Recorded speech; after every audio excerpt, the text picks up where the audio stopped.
Hey everyone, welcome to Inspired Action, the leadership forecast, where real conversations don't just sound good, they change how leaders show up. I'm your host, Kyle Pertuis, and today we've got 3 leaders stepping up, leaning in, and bringing the kind of insight you don't get from a playbook, you only get from experience.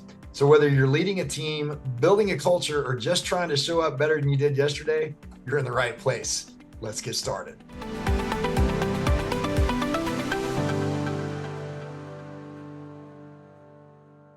Everybody, welcome to another episode of Inspired Action. We are here with 3 incredible guests today to answer this question. When pressure rises, how can leaders demonstrate curiosity over control? Our 3 guests today start with Belinda Sandor. And let me tell you a little bit about Belinda. Belinda helps women around the world start, grow, and scale successful VA, virtual assistant businesses.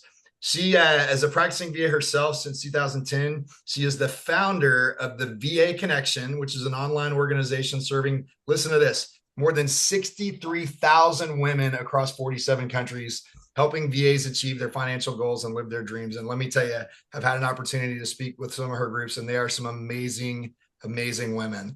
Belinda, welcome.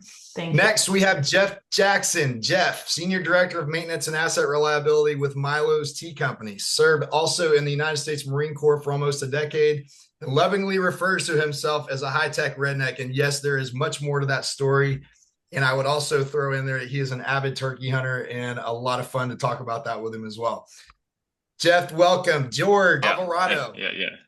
20 years plus of leadership experience across strategic and operational roles with a passion and expertise in leadership development, performance improvement. He's currently in partnership with USAA and Payton Resource Group, serving as a leadership coach. So George, welcome. Great to have all 3 of you guys. Let's jump right in. And I think, Jeff, you drew the short end of the stick, if I remember correctly. So we're going to start with you. And that question again, when pressure rises, how can leaders demonstrate curiosity over control?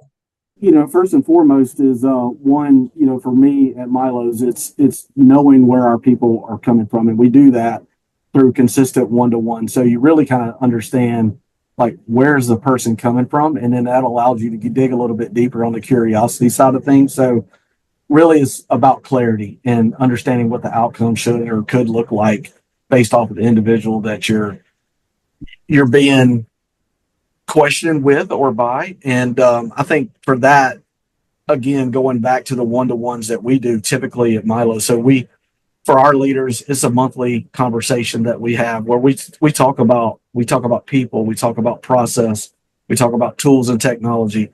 And really with that consistent narrative over and over and over, you understand the leader's style and then how to connect with them personally, and what kind of makes them tick and talk. So that curiosity, they really kind of have a basis of where you're actually coming from. It's not an open-ended question. They understand, like, what is the end goal to what we're trying to go, get to. So, and really, as the leader in the room too, you're looking at, is there any disconnects with what the outcome should or could look like?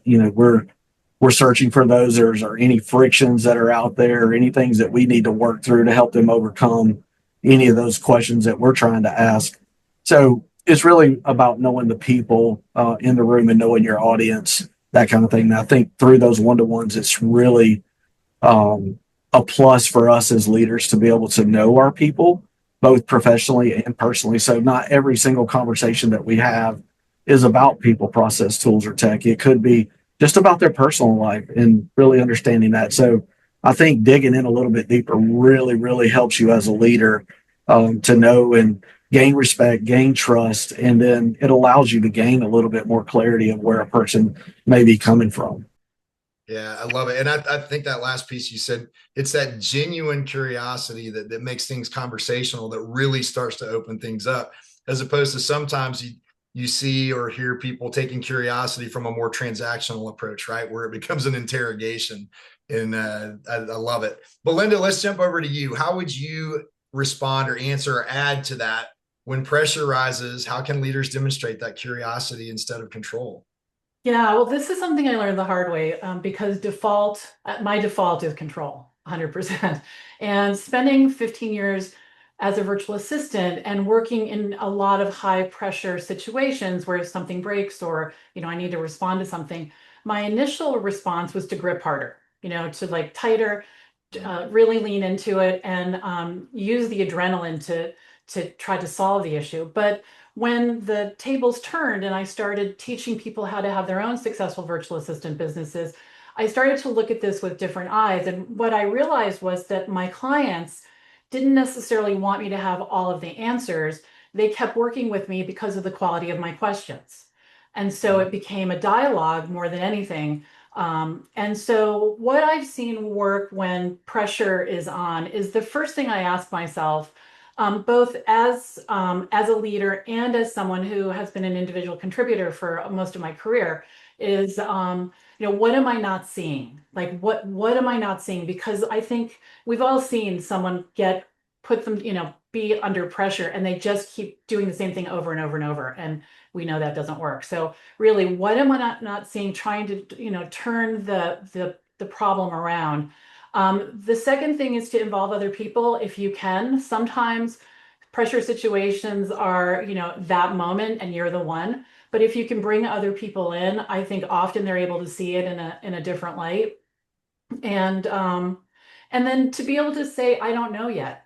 There's a time for answers to come, and it's not always in the moment of pressure. And so I found myself a lot, and as a leader saying, not yet, it's not time yet. I'm not going to decide that yet. And it could be perceived as pressure, but I think the biggest thing for me is that pressure is it, it's a point of view. So we assign meaning to pressure. We decide when something is pressure. And I think if we can slow down and really say, okay, someone wants me to do something and I feel pressure, do I need to interpret it that way? That can really slow everything down. And then you can have a conversation about why it appears or not appears, presents itself as pressure to them.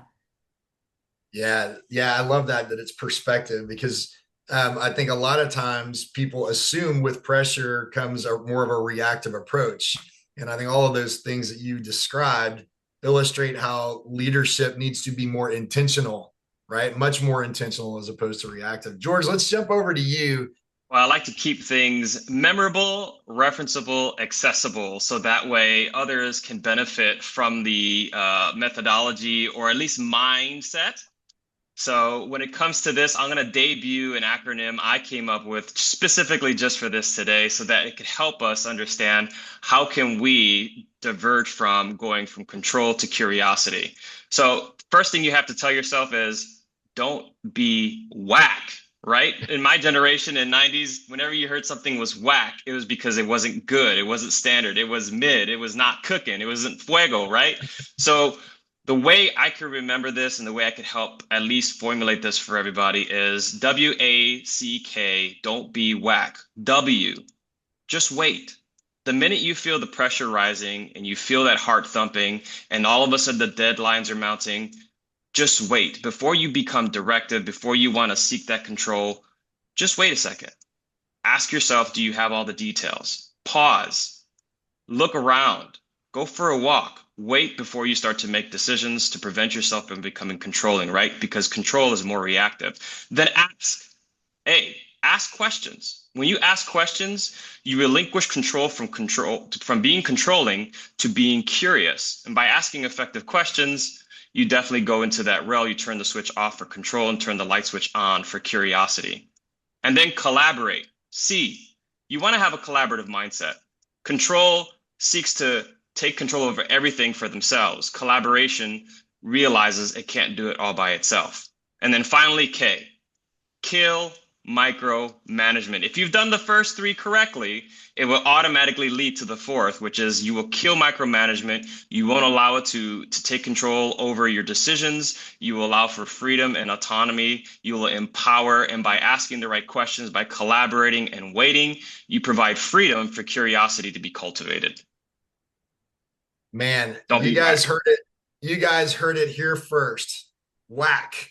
I love it. Well, Yeah, I think so much out of that today, you guys. I think I also hear kind of the underlying theme that curiosity doesn't slow you down, but confusion really can, right? And so, to Jeff's point around clarity, to I think Belinda and George talking about, you don't necessarily need more time under pressure, you just need better questions. What would you say is the cost of choosing control too often? So think back through your careers, and maybe if that was a default tendency for you, or you were taught that way, or you were led that way, that control, if you let them see your weakness, or you're vulnerable, then you're going to lose them.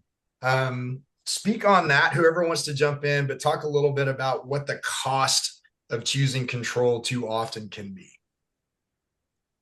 I can start. Go for it. The cost of choosing control is your brain locks down. You lose your options. You can't think creatively, and you lose relationship, because it's the collaboration, it's the where it comes down to is trusting yourself. Being able to say, I always find a solution. I'm going to find one now, instead of panicking and putting the focus outside to the other people and what will they think and the judgment and all the things that happen. I just try to go really inside my head, like, okay, slow down, what's happening, and then you get a creative solution. But I think the main thing that happens, and I see this with my students all the time, is when they feel pressure, they lock down. To Belinda's point, the other part of that is self-recognition of what is your actual bandwidth, like what all can you handle, and allow other people to lead in those areas to where you may feel like you need to be in control, but let them have the control, but be there to catch them if they fall. I think a lot of leaders learn from the mistakes that they make, and it's okay. Let them know it's okay to make a mistake, but just be there for them when they do fall. Give them the right resources to catch them in those areas. And I think a lot of that is just natural follow-up, going back to my original talk about one-to-one. So that's always a topic of the agenda item. We just finished a session yesterday with strategic planning for Q2. So what does that roadmap look like? We're holding them to the timeline. So the way my cadence goes with my team is we have a daily cadence. We always start off with good news. What's your next 24 look like? Are you stuck or not stuck? If you are, let us know how we can help. Weekly on Tuesdays is our long meetings. We go through what I call our tactical version. So these are the things that we're working on tactically across the enterprise. And then I'll bring the whole leadership team in once a month for an all hands to talk about the strategy. How are we measuring up to what we strategically mapped out for the quarter, and how are we supporting that, quarter over quarter? And again, every meeting starts off with good news. Are you stuck or are you not, and catching them if they fall. Right. Yeah. George, what do you add? Yeah, I was going to say, it's expensive all around. It's emotionally taxing for both the leader as well as the employee. It stumps creativity. It destroys critical thinking. And one thing we don't realize is that ultimately it has an impact on our production, because if you want to have sole control over what is it that you want to do, and it's impossible for you to collaborate, what tends to happen is after a while, everything rides on you and falls on you. And that is not a good place to be, right? And then, of course, at the end of the day, business is impacted as well. So you don't want to be the person that has sole control over everything, because it's going to be taxing. It's going to be expensive, not just on the business, but also for the persons involved. And you lose high performers and you lose great performers as well. They tend to go somewhere else. Yeah, it's interesting to me as many senior leaders. And I think if I really went back and analyzed it, largely entrepreneurial business owners, I think you see that control piece maybe more challenging to let go of, right? And so it's interesting to work with senior leaders, business owners, from that perspective of actually having more control by releasing control. And some of what Jeff was describing, I think, is that empowerment. Hey, let's check in with each other, but I don't need to be involved in all of it, because that's why you're here. Let's empower you, give you the tools and resources and create an environment where you can thrive and capitalize on what you need to contribute to the overarching results that we're looking for. I thought of another question I'm going to throw in just for the last few minutes. But when pressure does come, and it doesn't matter how curious you want to be, how great of a coach or how great of a leader we think we are.